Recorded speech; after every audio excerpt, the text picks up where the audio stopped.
Chaitanya Mano Vishtam Stapitam Yena Bhutale Swayam Rupa Kadamayam Padati Swapadantikam Vandeham Shri Guru Shri Yuta Padakamalam Shri Gurum Vaishnavam Cha Shri Rupam Sagrajatam Sahagana Raghunatam Vitam Tam Sajivam Sadvaitam Savadutam Origina Saitam Krishna Chaitanya Devam Shri Radha Krishna Padan Sahagana Lalita Shri Vishakam Vitamscha Hey Krishna Karuna Sindhu Dinabandhu Jagatpate Gopesha Gopika Kanta Radha Kanta Namostute Tapta Kanchana Gaurangi Radhe Vrindavaneshwari Vrishabhanu Sute Devi Pranamami Hari Priye Vanchakalpa Tarubhyascha Kripa Sindhubhya Eva Cha Patitanam Pavanebhyo Vaishnavebhyo Namo Namaha Shri Krishna Chaitanya Prabhu Nityananda Shri Advaita Gadadhara Shivasari Gaura Bhaktavinda Hare Krishna, Krishna Krishna, Hare Hare, Hare Rama, Rama Rama, Hare Hare. Jai. So welcome everyone to today's class. Welcome back, Chaitanya. I haven't seen you for a while, all the way from Ireland, right? Yes. Okay. So today's Tuesday, first day of our class week, and we're gonna go to a new verse, 15:15. It's a nice verse. It's one of the longer ones. So this is Krishna talking about his how he's in everyone's heart. Ready? Sarvasya chaha sanivishto mata smritir jnanam apohanam cha vedaischa sarve aham eva vedyo Vedanta Krit Vedavid Eva Chaham. Let's do another. Sarvasya Chaham Hridi Sanivishto Matasmritir Jnanam Apohanam Cha Vedaischa Sarveraham Eva Vedyo Vedanta Krit Vedavid Eva Chaham. What's the other melody for that? Sarvasya Chaham Hridi Sanivishto Matasmritir Jnanam Apohanam Cha Vedaischa sarva aham eva vedyo Vedanta Krit Vedadeva Chaham. All right, that one's yes. I am seated in everyone's heart, and from me come remembrance, knowledge, and forgetfulness by all the Vedas. I am to be known. Indeed, I am the compiler of Vedanta, and I am the knower of the Vedas. Ready? I am seated in everyone's heart, and from me come remembrance, knowledge, and forgetfulness by all the Vedas. I am to be known. Indeed, I am the compiler of Vedanta, and I am the knower of the Vedas. Woo. Okay, very nice. Thank you. So let's go to where we left off. Oh, we did Om Tat Sat, and we ended there, right? So now, oh, did we start chapter 18? Think so. No. You sure we didn't? Okay, we're starting chapter 18. Yeah. Last chapter. So let's do it 18:1. Arjuna Uvacha Sanyasasya Mahabaho Tattvamichami Veditum Tyagasya Charishikesha Pritakeshi Nishudana. Read, Divya. Arjuna said, O mighty armed one, I wish to understand the purpose of renunciation and of the renounced order of life. O killer of the Keshi demon, master of the senses. Actually, the Bhagavad Gita is finished in 17 chapters. The 18th chapter is a supplementary summarization of the topics discussed before. In every chapter of Bhagavad Gita, Lord Krishna stresses that devotional service unto the Supreme Personality of Godhead is the ultimate goal of life. This same point is summarized in the 18th chapter as the most confidential path of knowledge. In the first 6 chapters, stress was given to devotional service, yoginam api sarvesham. Of all yogis or transcendentalists, one who always thinks of me within himself is best. In the next 6 chapters, pure devotional service and its nature and activity were discussed. In the third 6 chapters, knowledge, renunciation, the activities of material nature, and transcendental nature, and devotional service were described. It was concluded that all acts should be performed in conjunction with the Supreme Lord, represented by the words Om Tat Sat, which indicate Vishnu, the Supreme Person. The third part of Bhagavad Gita has shown that devotional service and nothing else is the ultimate purpose of life. This has been established by citing past acharyas in the Brahma Sutra, the Vedanta Sutra. Certain impersonalists consider themselves to have a monopoly on the knowledge of Vedanta Sutra, but actually the Vedanta Sutra is meant for understanding devotional service for the Lord himself. Is the composer of the Vedanta Sutra, and he is the knower that is described in the 15th chapter. Oh, in every We just recited that verse. yeah That he's the knower of the Vedanta. Sorry, go oh ahead. no sorry Go ahead. that is described in the 15th chapter. In every scripture, every Veda, devotional service is the objective. That is explained in Bhagavad Gita. As in the 2nd chapter, a synopsis of the whole subject matter was described. In the 18th chapter, also, the summary of all instruction is given. The purpose of life is indicated to be renunciation and attainment of the transcendental position above the three material modes of nature. Arjuna wants to clarify the 2 distinct subject matters of Bhagavad Gita, namely renunciation, tyaga, and the renounced order of life, sannyas. Thus, he is asking the meaning of these 2 words. 2 words used in this verse to address the Supreme Lord, Rishikesha, and Keshi Nisudana are significant. Rishikesha is Krishna, the master of all senses, who can always help us attain mental serenity. Arjuna requests him to summarize everything in such a way that he can remain equipoised. Yet he has some doubts, and doubts are always compared to demons. He therefore addresses Krishna as Keshi Nisudana. Keshi was a most formidable demon who was killed by the Lord. Now Arjuna is expecting Krishna to kill the demon of doubt. Yeah, thank you. Yeah, so chapter 18 is the conclusion. And yeah, in this chapter, Krishna basically synthesizes all the different topics that he's talked about. So yeah, Prabhupada is talking about how chapter 1 is setting the scene. It's like laying it out. This is the battle. These are the people there. This is the situation. And this is how Arjuna is thinking and feeling. And then this is why Krishna needs to talk to him. And then chapter 2, he starts talking. And chapter 2 is like an overview, right? Overview of all the different topics of the Bhagavad Gita. And then in all the rest of the chapters from 3 to 17, and then Krishna is expanding on all those things, answering all of Arjuna's questions as they come up. And now 18 is concluding.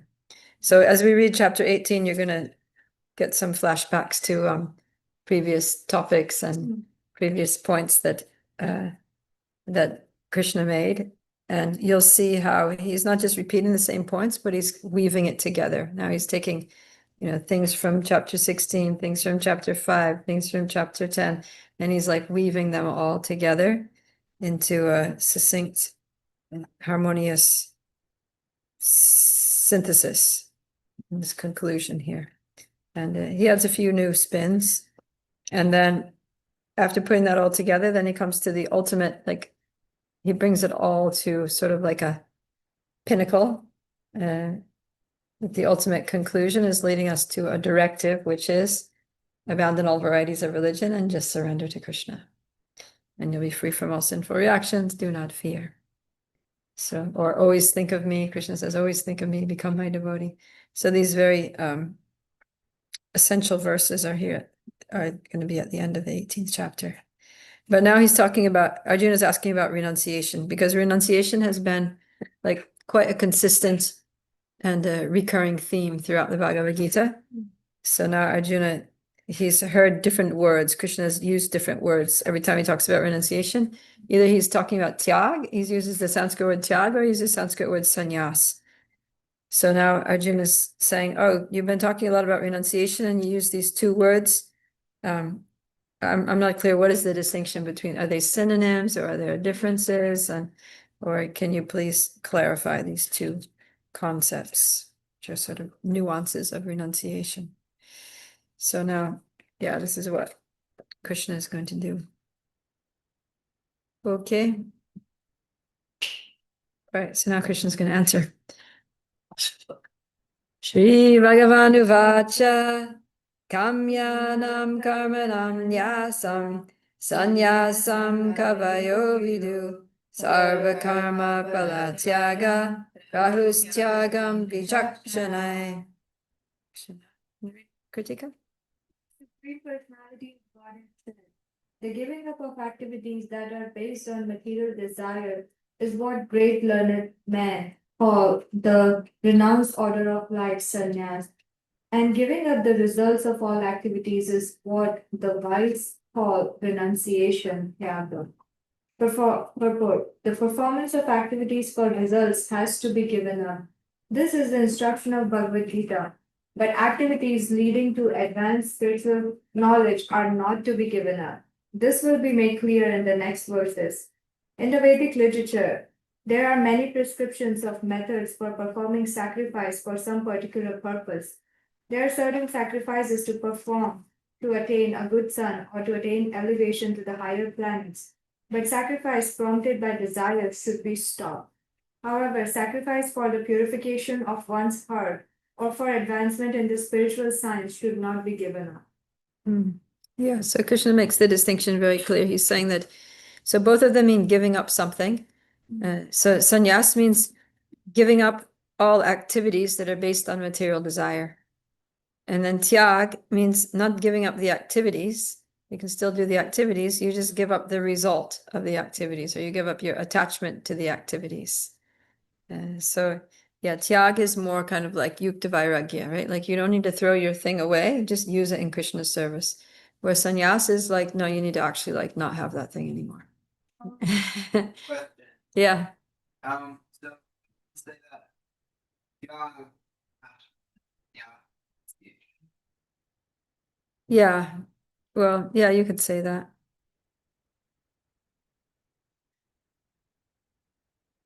But I mean, both of them, wait, say that again? I think I heard it. Yeah, the Hmm. like, Yeah. Internal. Yeah, exactly. Yeah, that's the way Krishna explains it here. Yeah. Mhm. They're not supposed to be in like a home. They're not supposed to do good stuff. Yeah. Yeah, they can't have family, they can't have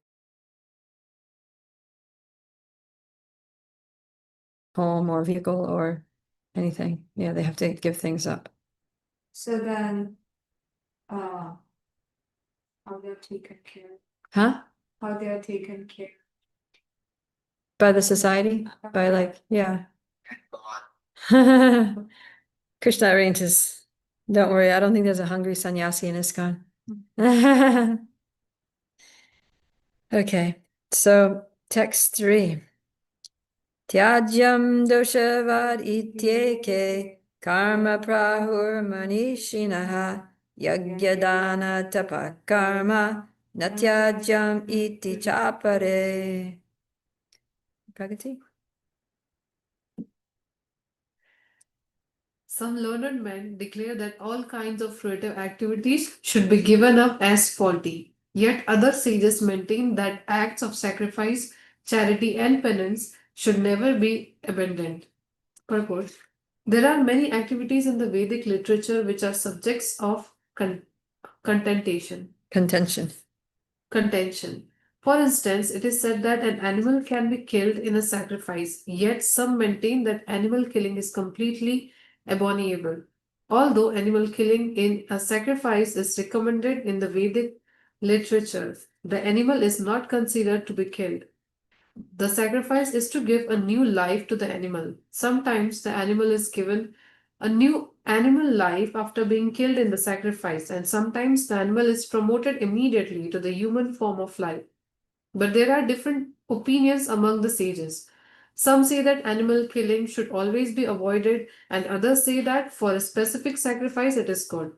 All these different opinions on sacrificial activity are now being clarified by the Lord Himself. Hmm. So yeah, this probably gives the example of animal sacrifice. It's perhaps not so relatable to the Western mind. Something more relatable would be like the dairy debate, right? That veganism, or so yeah. Some say that all dairy products should be avoided because the cows are not treated nicely, and cows are dear to Krishna, so we shouldn't fund an industry which exploits cows and makes cows unhappy. And then others say that if you're offering the milk to Krishna, then the cow gets benefit, and the whole thing becomes purified. And if devotees don't buy the milk and offer it to Krishna, then that cow is still getting mistreated, but they're not able to do devotional service because we're not allowing them, we're not engaging them by offering the milk. So then it makes it worse for the cow. So there are different opinions about things. I think, What's that? yeah, I think both are true, but devotees, I don't think, it doesn't at least look like devotees. And, Yeah. stop being dependent on dairy industries. Yeah, that's not the best. Yeah, I'm just saying that this is an example of this kind of debate, that should we give it up or should we, so example of sannyas, it was no, give it up.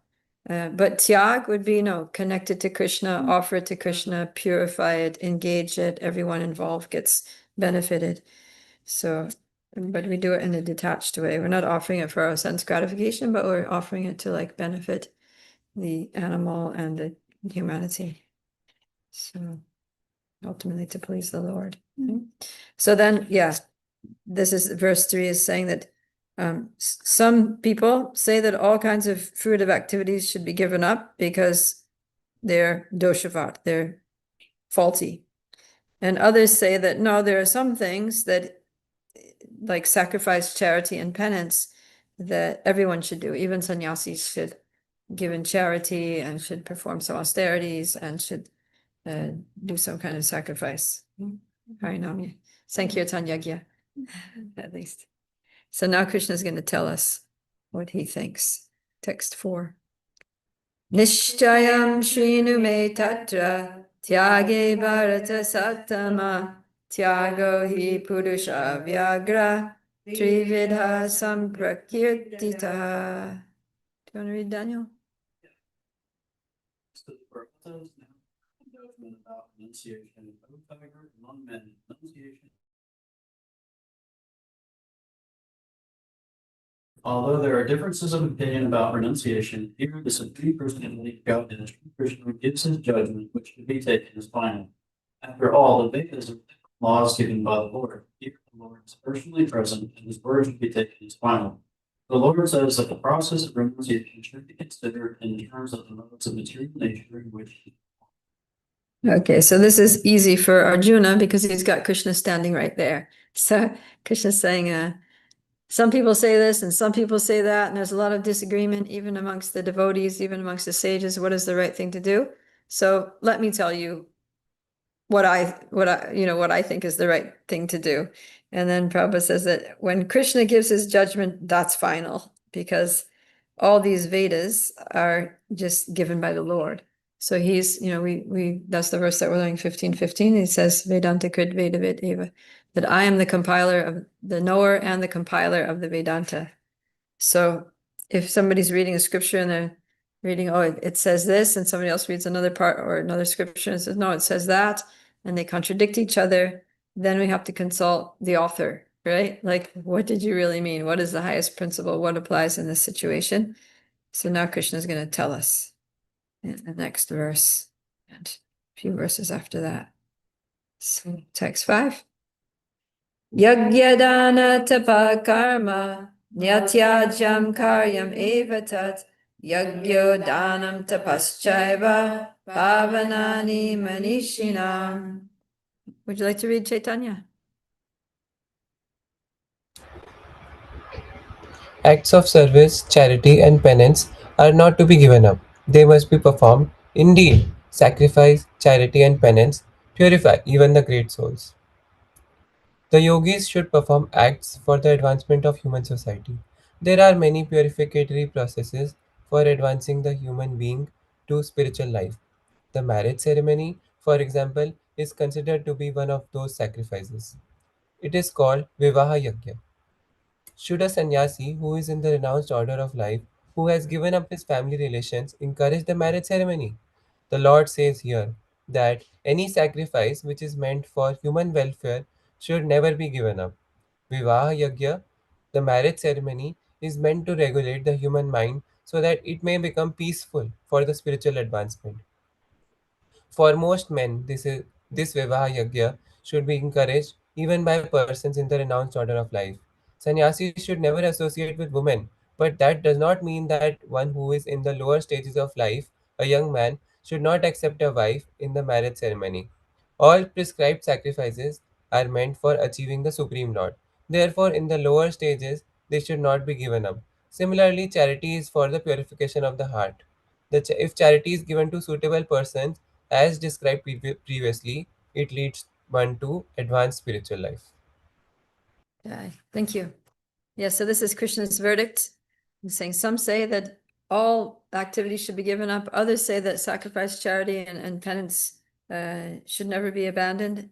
So Krishna's verdict is, yeah, sacrifice, charity, and penance are not to be given up. They must be performed because they purify even the great souls. So all of these things are meant for spiritual elevation, like gradually. And Prabhupada gives the example of the marriage ceremony. So, yeah, marriage. So Vivaha Yajna is the name of, Yajna means sacrifice. So Vivaha means the marriage. So this is one of the yajnas, one of the sacrifices that shouldn't be given up.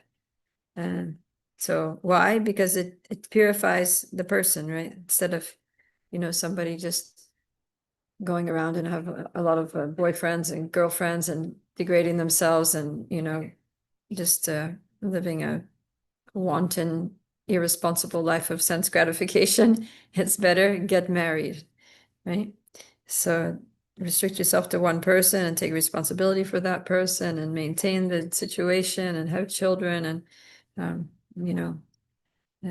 all these things are purifying to the extent that Srila Prabhupada, as a sannyasi, he actually performed the wedding ceremonies for his young disciples because he could see that this was going to help them. So he said that any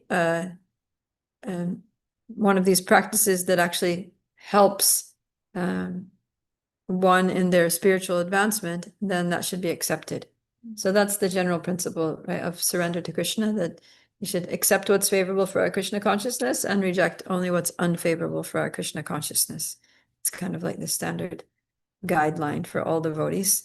And what's favorable for one person's Krishna consciousness is not necessarily what's favorable for another person's Krishna consciousness. So there's not like we can't generalize, but each individual has to look at their own life, their own mind, their own, situation, and decide for themselves or consult with, trusted mentors or shiksha diksha gurus and figure out what is the best situation for them. So yeah, for most young people, marriage is helpful. It actually supports their spiritual advancement. And that's what these things are meant for, right? That's why Vivaha Yajna is a sacrifice, which is given in the Vedas. And because it's meant for helping us achieve the Lord, gradually come closer to the Lord. And that's why it's called a yajna, because sacrifice means you're giving up something.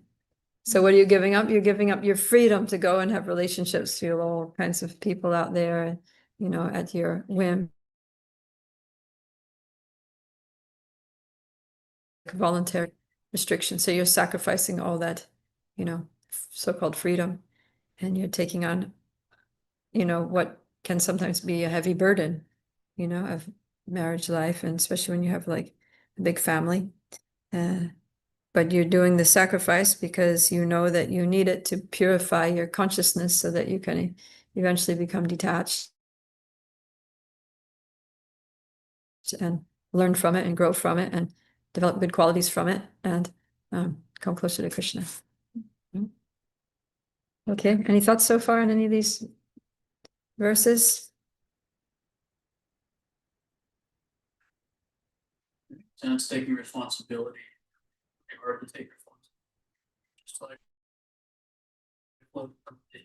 relationship and and you may not catch yourself or got myself sort of like, oh, I think that intentions and all this, but at the end it's really selfish and if you're like evading responsibility for the effects of it. So it makes a lot of sense that it would be elevating, like spiritually, to really commit to one person. Yeah. Yeah, and especially if that person is on the same page with you in terms of your goals and your values, that you both want to become pure devotees and go back home, back to Godhead, and then it's like you're working together.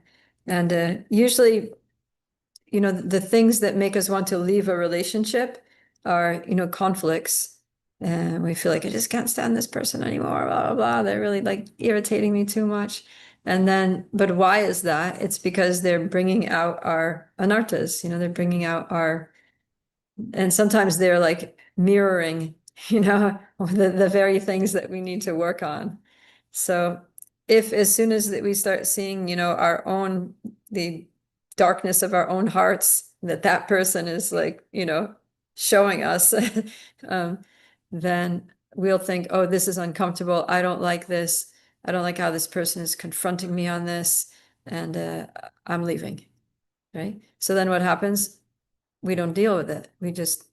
The darkness just stays there, but so it's kind of good to have that kind of relationship where you're committed to somebody, and it actually helps you to it helps us see where our room for improvement is, and it's also like a safe space to to actually like buckle down and get to work on it, and we can make spiritual advancement.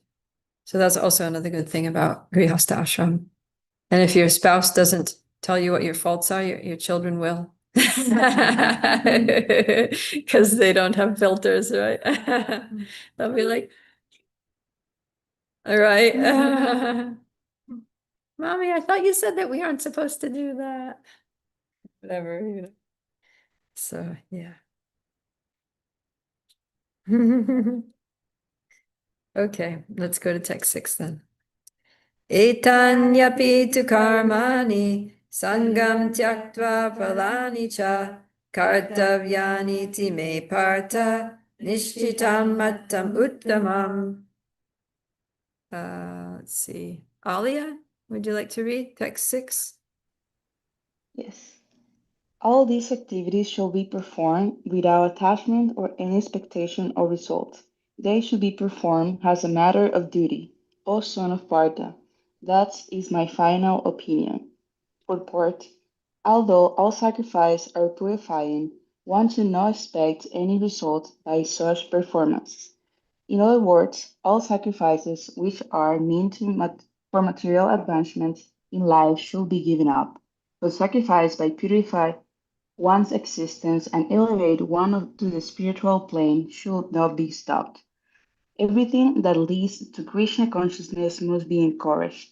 In the Srimad Bhagavatam, also it is said that any activity which leads to devotional service to the Lord should be accepted. That is the highest criterion of religion.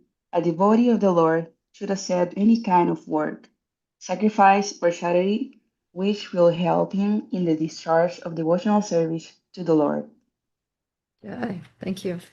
Yeah, so here, see back in text 4, Krishna said that renunciation is declared in the scriptures to be of 3 kinds. So these 3 kinds, as you probably are going to guess, are goodness, passion, and ignorance.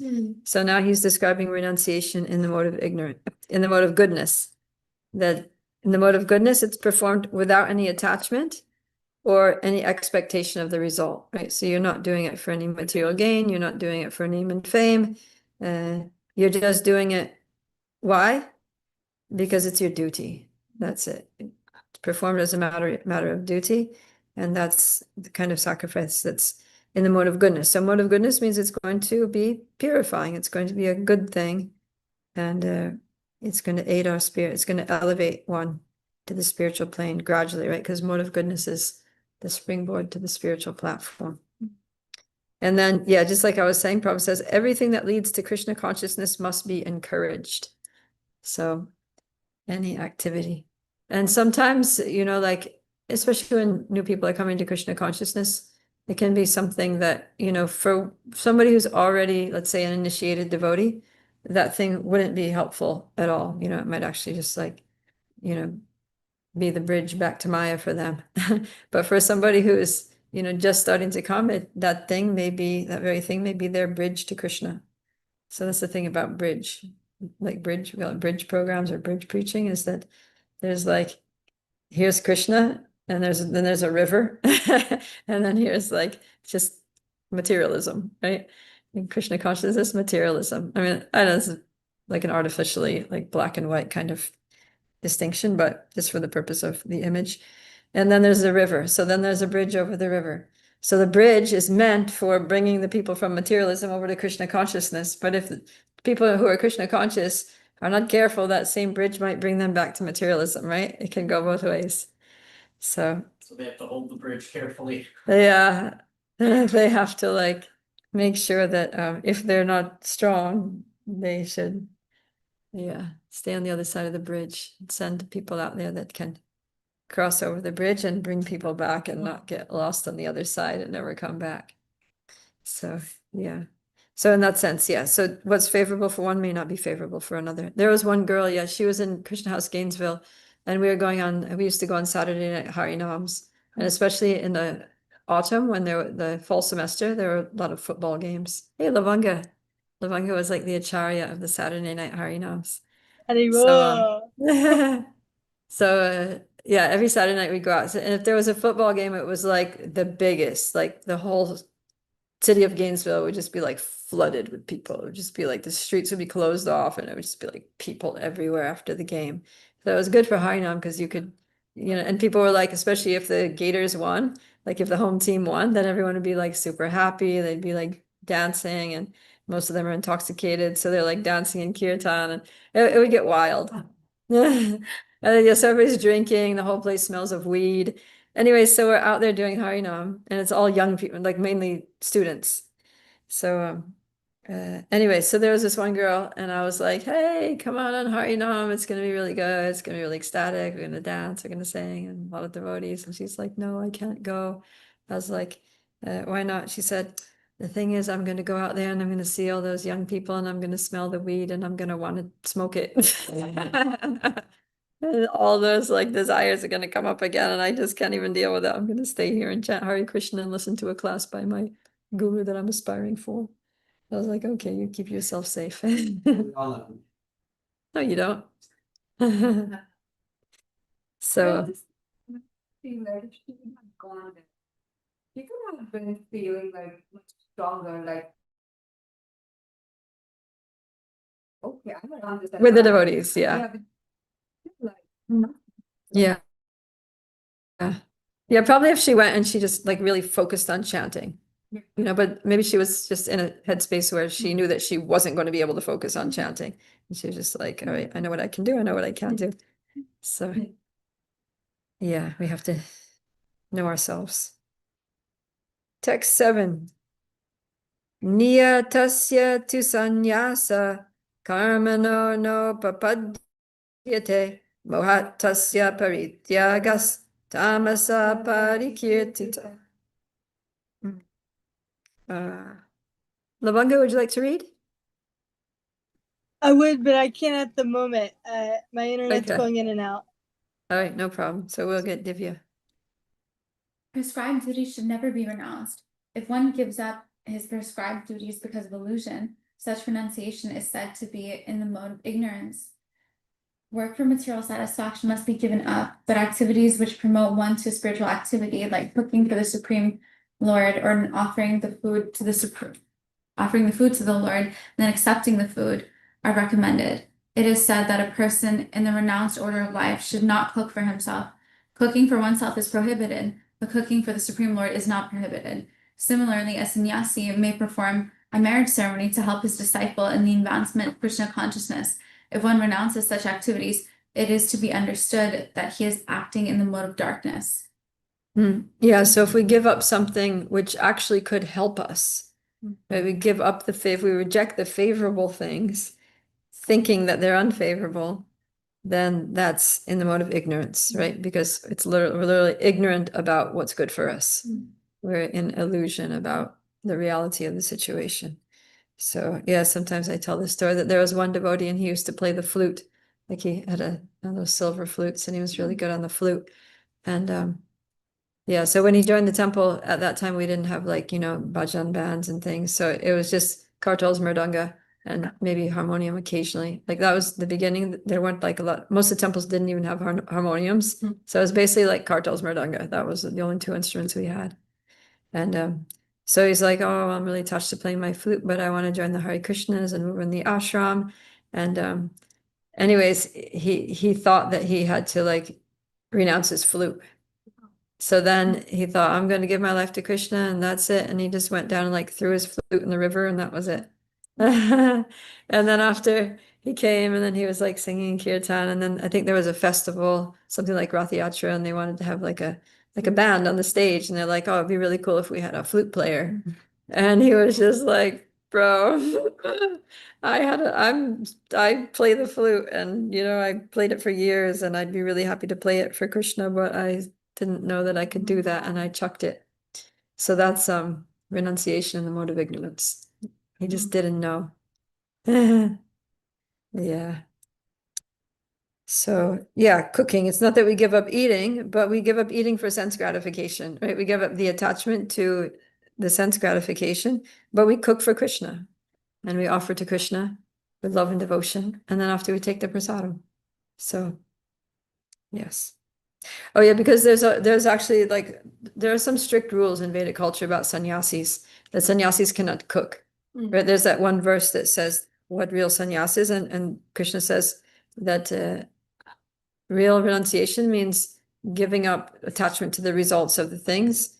And the real renunciate is who gives up the attachment, not one who lights no fire and what's the other thing he says? Performs no offering. So yeah, the idea of lighting the fire is that that cooking, right? Because they would light a fire to cook on, but the sannyasis weren't allowed to light a fire to cook or to do or either to do yagyas. They just weren't allowed to light a fire.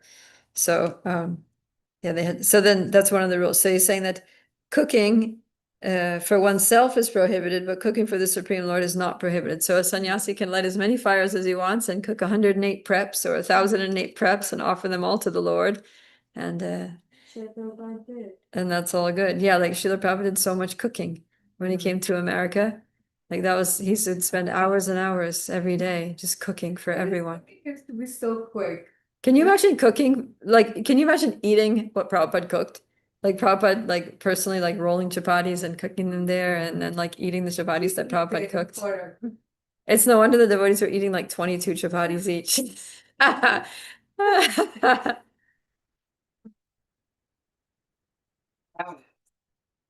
He probably used butter. Doesn't matter what they cook. If they just cook, that's good enough. I can imagine, imagine being some young person out on the street, all strung out on drugs, and then you walk in and you sit down and you get this home-cooked meal cooked by Srila Prabhupada. You're some scrawny, hungry hippie. And then and he sits down and is like, oh my God, this is food from the heavenly planet.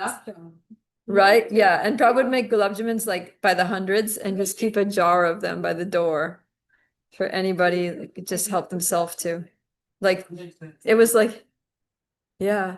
It was like my mother, and when I was a kid growing up, we had this cookie jar, and that cookie jar, you never saw the bottom of it. My mother made sure the cookie jar was never became empty. As soon as it was like a quarter full, she would make another 200 cookies like that. So Srila Prabhupada was like that. The gulab jamun jar would never be empty. And he called them ISKCON bullets. They were like the weapon that like pierced the heart, killed your Maya. Yeah. The way to a man's heart is through the stomach, right? Women too. So yeah. Devotee said that sometimes they would be like, because it was very austere back then too. Like they didn't have comforts, like we have now, like beds and things like that. They were just like sleeping rows on the floor, and they probably didn't even have hot water and stuff. They had like one shower for 12 people. And anyways, so sometimes, and they had to work really hard. They had to go out on the street and doing Harinam all day, like 8 hours a day Harinam in all kinds of weather. So they said sometimes they would just get really fried and just be like, you know what, I'm done. I'm just like, I'm out of here. And then Devotee would say, it's Friday and Sunday feast is just 2 days away. So just stay for the Sunday feast and then, on Monday leave. Like, why would you leave on a Friday? Just 2 days until the Sunday feast. And then they'd be like, oh yeah, you're right. Okay, I'll just stay. I'll eat the Sunday feast and then I'll go, with a full stomach. The CEO who was speaking on his speech about I used to walk so many miles to get a good meal at the Hare Krishna temple. Oh yeah, Steve Jobs. I think you also lived Yeah. So the thing is, these devotees, they would stay and then they would stay for the Sunday feast. And after eating the Sunday feast, they would be like so like intoxicated with bliss. They'd be like, how could I ever think of leaving? And then they would stay and they'd do service and service and service. And then next Thursday, Friday, Saturday rolled around, they'd be like, I'm going. I'm just like so exhausted. I'm so sleep deprived. I'm going nuts. And I'd be like, but tomorrow's Sunday. And like that, they would go from one Sunday feast to the next. Right? I know. The Sunday feast literally used to be so good. No, literally when I joined, oh my God, the Sunday feast in the London Soho Street Temple was like to die for. It was like 14 preps. Everything was cooked in ghee.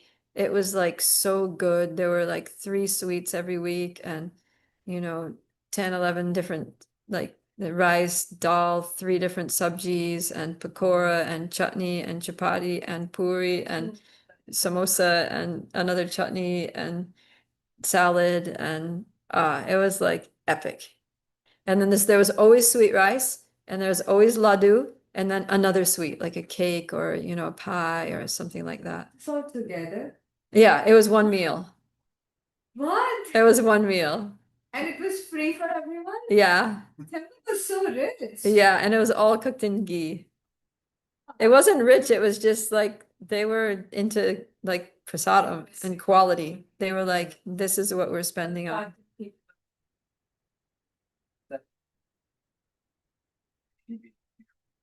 Yeah. Yeah, it was like 200 or something at that time. Yeah, I remember we used to help cook and spend all Sunday in the kitchen cooking that Sunday feast, but it was so fun and the cooks were so good and you learned a lot. And we were young, so we had a lot of energy. And we would cook it and then we would go up and serve it. And then after we finished serving it, we would sit there and we would like eat. Oh my God, until the cows came home. Yeah. Prasadam ki jai. Oh yeah, and in those days it wasn't spicy because it was like it was cooked by Westerners. It was all made from like, Adiraj cookbook and things like that. Yeah. It wasn't made by the Indian aunties and their chili powder. So much oil. Yeah, oil and chili. Yeah. No, it was actually like you could eat that and you would feel good afterwards. Okay, someone's gonna break the door down. Oh, it's cartel. Cartel, you really pounded on the door. We thought it was like a drug bust.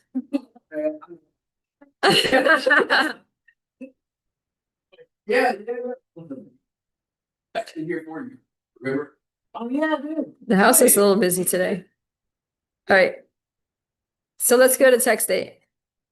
Dukam ityeva yat karma kaya klesha bhayatyajet sakritva rajasam tyagam naiva tyaga phalam labet. Kritika. Anyone who gives up his cat duties as troublesome or out of fear of bodily discomfort is said to have renounced in the mode of passion. Such action never leads to the elevation of renunciation. But what? One who is in Krishna consciousness should not give up earning money out of fear that he is performing fruitive activities. If by working one can engage his money in Krishna consciousness, or if by rising early in the morning one can advance his transcendental Krishna consciousness, one should not desist out of fear or because such activities are considered troublesome. Such renunciation is in the mode of passion. The result of passionate work is always miserable. If a person renounces work in that spirit, he never gets the result of renunciation. Oh, that was a good one for you, Kritika. Oh no! Krishna's saying, don't quit your job just because it's troublesome. Well, mine is like extreme passion. If it was little passion, I would have taken it. It's like uppermost limit of passion. Yeah, so there's so many duties that we need to perform. And yeah, so one reason that people will give them up, we heard in the last line, is because they just don't know what's good for them. They're just ignorant. And then another reason people might give things up is because it's just troublesome. So yeah, Prabhupada gave the example of marriage before too, that you get married because it's a yagi ability. And then if the family life becomes too troublesome, you know, like your wife is always complaining and the kids are sick and always crying or whatever, you know, the bills are too hefty or whatever problems, family. So then if you're like, oh my God, this grihasta ashram, this family life it's just trouble, right? It's just very problematic. I think I'm just out of here. I'm just going to take sannyas. Then Krishna's saying, no, you can't. That's in the mode of passion. And the result of the mode of passion is that it's going to be miserable. Question. So basically, he's telling us not to run away from the problems. Yeah. If there are some problems, you have to deal with it. Yeah. You don't have to run away and say like you're running away and telling like, oh, I'm like in renunciation. That is not renunciation. That's- That is your run. That's escapism. Yeah. Yeah. This is Yeah. So, I mean, Krishna consciousness is about taking responsibility. Like, you know, if you're going to make a commitment, you keep your commitment. like somebody who is like not wanting to maybe having some trouble in his life and he's like, okay, now I'm gonna become a sannyasi Yeah. just because Yeah. whatever. Yeah. Yeah. Like somebody who decides to take sannyas because he doesn't like his wife. Oh, Right. Hmm. Been there. And then what happens to those sannyasis? Oftentimes, right? They usually end up, as soon as they find some woman that they think would be actually a good wife, then they finish their sannyas is over. what should they do in that case? Deal with their wife? Yeah, then they should get some, you know, marriage counseling and do some, you know, deep cleaning of their own hearts and, you know, talk things out, get a mediator or, you know, become humble or whatever, you know, like do whatever it takes. But So if somebody is like a real sannyasi, it has to be like very intentional in that case. It shouldn't be like out of like you're just doing Restriction. yeah, it shouldn't be like exactly. it has to be like with two intentions. Yeah, that you need to be inspired. Like for sannyas, it literally like it has to be a calling. It can't be like I'm just running away because I can't deal with this. It has to be like that you feel the Lord is like calling you to this life of just total dependence on him, traveling and, you know, spreading Krishna consciousness. It is like more like a very direct service. Like every other ashram is like doing kind of indirect service. But this is like more direct service. Is it like that? I mean, I'd say Brahmacharya ashram is pretty direct. Vanaprastha ashram is pretty direct. It's only Grihastha ashram that you could say is indirect. But I mean, even that, there's a lot of direct service that Grihastha devotees do, right?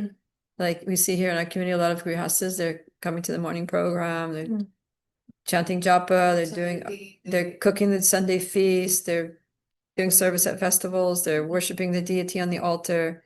So it just happens to be that they also have their job and, you know, taking care of children and things, but they're doing that too in Krishna consciousness. So yeah, it's as direct as you want to make it, you know, any ashram. Or they are like main leaders, right? Everyone else is like the followers. Who? Like the sannyasis, they should be the leaders, right? Well, sannyasis are kind of like, you know, spiritual advisors, kind of like, you know, what do you call it? Like ecclesiastical leaders. But then it's Prabhupada wanted the grihastas to be like the administrative leaders, like the managers, managerial leaders. There's different kinds, like in spiritual societies or institution, there's two different kinds of leaders, right? There's the administrative managers that kind of like organize, do strategic planning and problem solve, you know, and get things done. And then there are the spiritual, like people that are just inspiring others by their talks, by their example, by their kirtans, by their being amazing devotees. So leaders and managers. But they don't manage, right? They just come in, they give a class, they lead a kirtan, everybody's like, this is great, I'm gonna be a devotee forever. And then they just leave and, you know, go somewhere else. Whereas, and then they move on to the next place. Yeah, so if you have somebody like Prabhupada, right? Prabhupada was like that source of inspiration that people would just see him and be like, I'm dedicating my life to this person, you know, to Krishna and following in his footsteps. And then at the same time, he was also like practically single-handedly managing a worldwide movement and opening up new temples, multiple new temples every year, traveling around the world, sometimes twice in a year. And yeah, so, but of course he was almost beyond human, you know, he was like not of this world. So, but for us, we have to, sometimes you get like a really powerful personality like that. And then, you know, after they leave, you need 25 people to do what they were doing. 25, you know, ordinary people. So yeah, Prabhupada was that kind of person.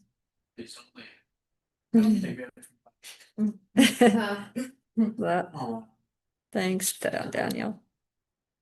So yeah, so we have to make sure that if we're going to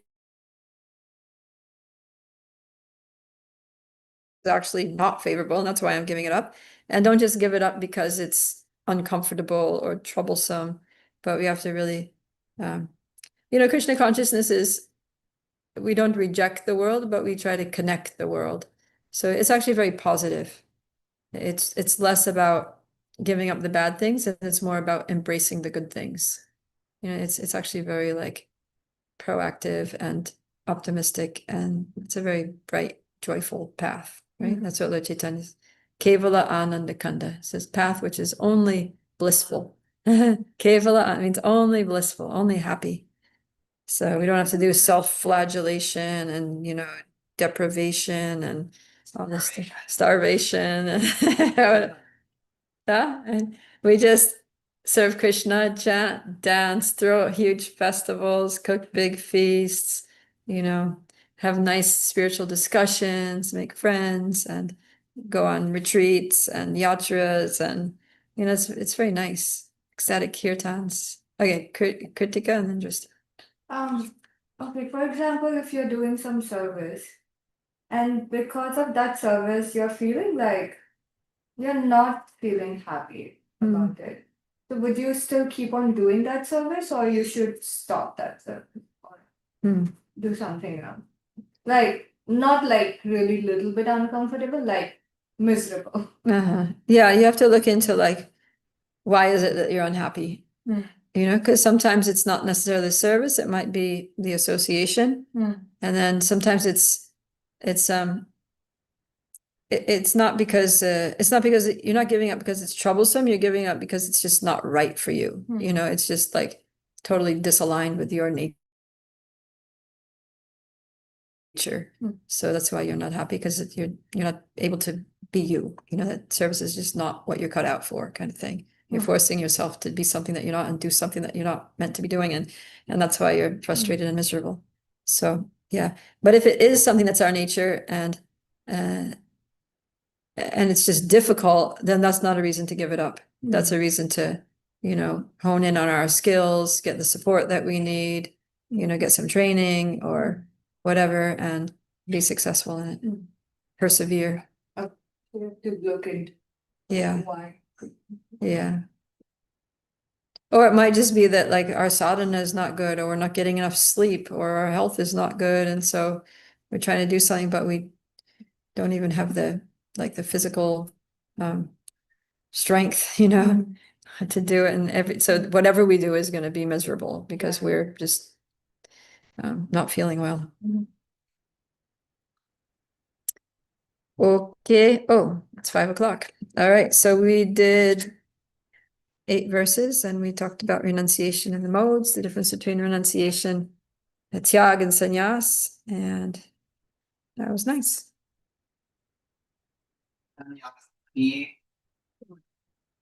Tyag ki. No. Jai. Bhagavad Gita ki jai, Srila Prabhupada ki jai, Gaur Premanandi, Hari Hari Hari Bol. Yeah. All right, let's see who's all here is out there. Oh, I got a few people here today. We got, somebody's asking me, Mataji, what's your favorite Gita verse? What is my favorite Gita verse? I really like, there's actually one in the 18th chapter that's coming up that I always forget the number, but it's something in the 60s. Just a sec.